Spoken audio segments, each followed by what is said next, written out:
Frères et sœurs, la figure de sainteté que nous célébrons aujourd'hui, dont nous faisons mémoire, est une figure très controversée.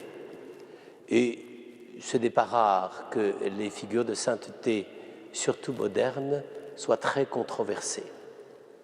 En tout cas, c'est le cas de Pie X, parce que cet homme a à la fois des côtés extrêmement attachants, mais à certains moments un peu irritants. Je commencerai par les côtés attachants. Et c'est une famille de paysans. Pie X est un alpiniste.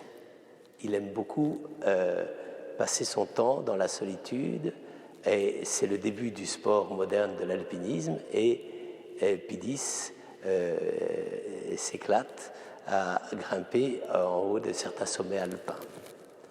Et c'est un homme d'une très grande simplicité parce que il est proche naturellement des gens, qu'il soit simplement curé au début de sa carrière, qu'il soit également accompagnateur des jeunes vocations dans son diocèse, puis qu'il soit évêque lui-même de son diocèse. Il ne se déparera jamais d'un comportement de pasteur extrêmement simple et tellement proche, n'est-ce pas? Et tous ses contemporains seront toujours frappés par ce profil de Pie X. Et c'est la fin des papes aristocrates, vous voyez, quand on compare par exemple à Léon XIII qui avait ce vieux côté de la noblesse romaine, n'est-ce pas? Et donc lui, c'est pas du tout ça. C'est vraiment un homme qui vise la simplicité, et on ne peut pas dire que les honneurs lui aient monté à la tête. Ça, c'est vraiment pas le cas. C'est ça qui est si touchant. Et puis, en même temps, ça se traduisait dans sa sollicitude de pasteur, de pape. C'est lui qui, par exemple, a voulu que la communion des enfants se fasse plus tôt, parce qu'auparavant, la première communion, c'était quand on entrait quasiment dans la vie adulte, et vous savez qu'à cette époque-là, encore à la fin du 19e, il n'y avait pas cette adolescence interminable qui traînait ses guêtres dans l'université. Donc, on était pratiquement un membre à plein temps de la vie de la société à partir de 14 ans. Donc, on avait dit que on faisait la première communion à 13-14 ans. Et Pie X, avec une sorte de bon sens tout à fait extraordinaire, a dit mais pourquoi attendre 14 ans? Les enfants peuvent faire leur première communion beaucoup plus tôt. Et c'est là qu'il a donné ce critère qui a eu une popularité extraordinaire, c'est-à-dire il fallait avoir l'âge de raison.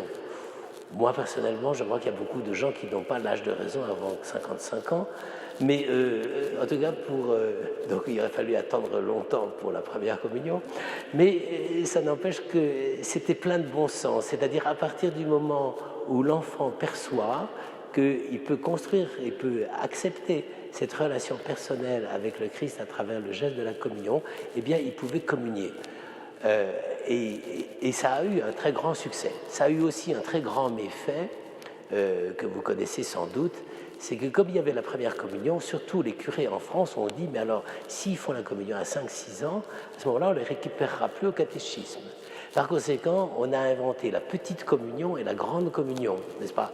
La grande communion étant une stupidité pastorale pour faire que les gamins continuent à aller au catéchisme.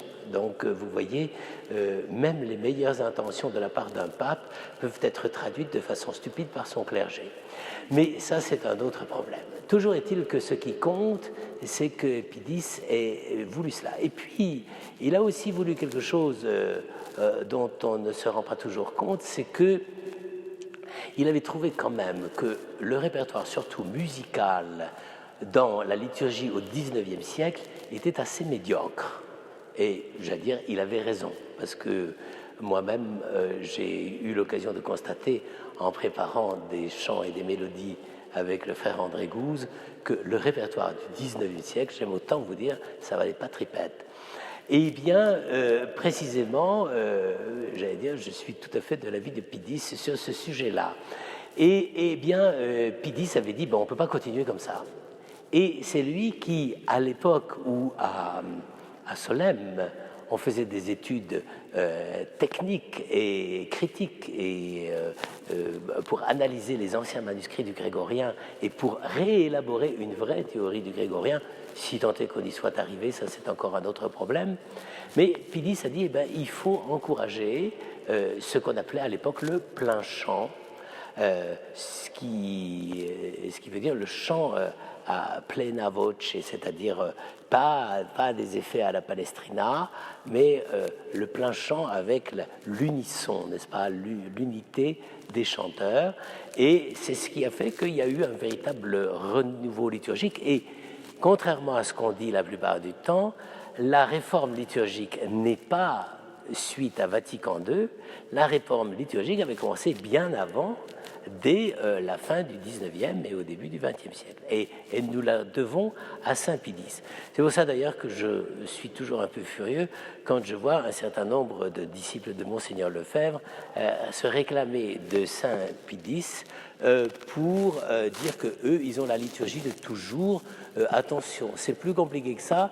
Pie X n'avait pas considéré que sa réforme liturgique, à l'époque telle qu'il l'a menée, était l'alpha et l'oméga de toute la vie liturgique. Il était plus modeste que ça et moins prétentieux que nos frères qui se réclament de lui. Donc ça, c'est très intéressant. Bon, il y a un problème sur lequel ce cher pape a eu effectivement des difficultés, et c'est, j'allais dire, avec les intellectuels français. C'est ce qu'on a appelé la crise moderniste. Là, évidemment, il est certain que Pie X n'a pas repéré immédiatement les enjeux de cette critique moderne. Qu'est-ce qui se passait? Eh bien, c'était l'époque où, aussi bien en France ou en Allemagne, mais il faut tout de même le dire, pas beaucoup en Italie, on redécouvrait les éléments historiques aussi bien en Égypte, à Assur, à Babylone et avec les premières fouilles en Palestine très modestes d'ailleurs, on découvrait une sorte d'enracinement historique de la Bible qui ne correspondait pas toujours à l'image d'Épinal qu'on s'en était fait. Et donc, les sciences bibliques, à cette époque-là, se sont tout de suite affichées comme, j'allais dire, voulant un peu démobiliser ou déglinguer la vision classique qu'on avait de la Bible, avec des miracles 15 par page et des tas de choses qui étaient capables d'émerveiller le bon peuple, mais qui peut-être ne redonnaient pas exactement les enjeux et les tenants et aboutissants de la critique biblique. Et là, évidemment, je crois qu'il faut le dire, il a été un peu démonté. Il a été démonté par le fait que vouloir réguler la conception de la Bible uniquement par des données scientifiques, ça lui paraissait absolument inadmissible. Et c'est donc comme ça qu'il nous a servi une encyclique qui s'appelle Mirarivos, qui est sans doute un chef-d'œuvre, j'allais dire, de serrage de vis, n'est-ce pas, pour dire que, eh bien, il fallait pas trop écouter. D'ailleurs, ceux qui se prétendaient les prophètes dans ce domaine-là n'étaient pas toujours des gens absolument recommandables. Alfred Loisy, c'est quand même, ça sent de temps en temps un peu le sapin, n'est-ce pas? Et eh bien, Pie X a dit, mais non, la foi profonde, la foi populaire, etc., c'est pas ça. Alors, il n'a pas dit ce que ça devait être, mais c'est vrai que là, il nous a quand même asséné un coup de bambou derrière les oreilles et qui a eu beaucoup de conséquences. C'est-à-dire que pendant un certain temps, on ne pouvait absolument pas faire une étude critique de la Bible, n'est-ce pas? Je peux vous raconter par exemple un petit détail, mais ça a duré longtemps, hein, depuis Mirarivos jusque, pratiquement c'est Pie XII qui a dégagé l'atmosphère. Mais par exemple, peut-être vous ne le savez pas, mais c'est une chose pratiquement évidente, c'est que le livre d'Isaïe est construit à partir de 3 rédactions. Il y a 3 auteurs. Il y en a un qui a travaillé et écrit et exerçait son ministère prophétique dans les années 720-700. Un deuxième qui a travaillé sans doute à la fin de l'exil, 520, 530, et puis un troisième au moment même du retour d'exil, sans doute vers les années 400. Bon, donc évidemment, c'est pas le même bonhomme, vous comprenez. Donc c'est pour ça qu'on appelle maintenant le proto-Isaïe, le deutéro-Isaïe, le trito-Isaïe. Vous voyez tout de suite ce que ça veut dire. Il y a 3 couches de rédaction. Alors, c'était tellement sévère, parce qu'il y avait une commission biblique qui était une sorte de KGB spirituel de la Bible, n'est-ce pas? Eh bien, c'était tellement sévère qu'un très célèbre exégète qui a travaillé à la faculté de Lyon voulait quand même expliquer Isaïe, parce qu'il était obligé, parce que ça faisait partie quand même du programme d'expliquer qui était Isaïe. Alors, il disait, bon, écoutez, voilà, c'est très très simple.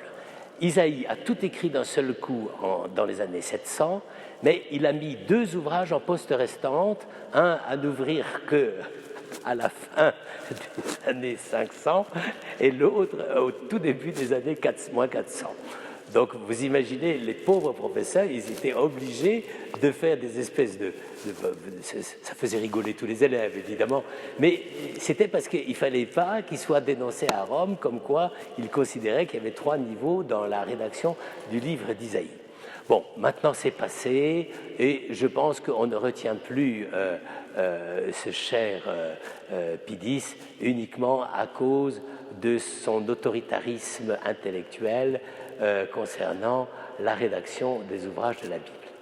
Mais ce que je voudrais retenir surtout, c'est ça, c'est que cet homme-là a été professeur dans les séminaires tels qu'on pouvait l'être à cette époque-là, c'est-à-dire pas nécessairement des phénix intellectuels de première zone, hein. Mais il a été humble et il a compris son rôle de pasteur. Et c'est ça que je trouve très beau. Il s'est vraiment toujours compris comme un pasteur. Et c'est pour ça que s'il a réagi si vivement par rapport au problème du modernisme, n'est-ce pas? Et c'est pas parce qu'il voulait rester bête et buté, hein, c'était pas ça l'idée. C'était l'idée qu'il fallait essayer de protéger la foi des humbles. Et ça, c'est quand même assez beau. Parce que vous connaissez sans doute le mot de Mauriac, qui est absolument terrible, n'est-ce pas? Parce que Mauriac a connu cette époque-là, n'est-ce pas? Quand il était tout jeune, et il avait dit ce mot parce qu'il trouvait que Pidis protégeait un peu trop les gens qui n'étaient pas très très évolués du point de vue intellectuel. Et il avait dit que Dieu préfère les imbéciles, c'est un bruit que les imbéciles font courir depuis 20 siècles. Ce qui est quand c'est du Mauriac à l'état pur. Mais je préfère avoir eu Pidis comme pape que François Mauriac. Ça, je crois pas. En tout cas, ce que ça veut dire, c'est ça. C'est quand même cette figure très humaine, très bonne. Eh bien, je suis le pasteur. Donc, j'essaye de faire pour que toutes les brebis du troupeau puissent y trouver leur compte, puissent y trouver leur pâturage. Et bien, c'est pour ça que je pense qu'il faut beaucoup prier Pidis. D'abord pour les pasteurs, parce qu'il y en a un certain nombre qui n'ont pas toujours le sens pastoral, mais qui sont pasteurs quand même. Ça, c'est bien regrettable. Et puis aussi pour les croyants, et puis ceux qui ne croient pas, pour qu'ils découvrent que, en fait, la transmission même, la tradition, comme on dit dans son bon sens et dans son grand sens, la tradition, c'est un lieu dans lequel tout le monde peut trouver à manger et tout le monde peut trouver la nourriture dont il a besoin. Je pense que c'était ça la visée fondamentale de Pidis et nous pouvons lui demander d'éveiller notre cœur à cette dimension de la vie de l'Église contemporaine.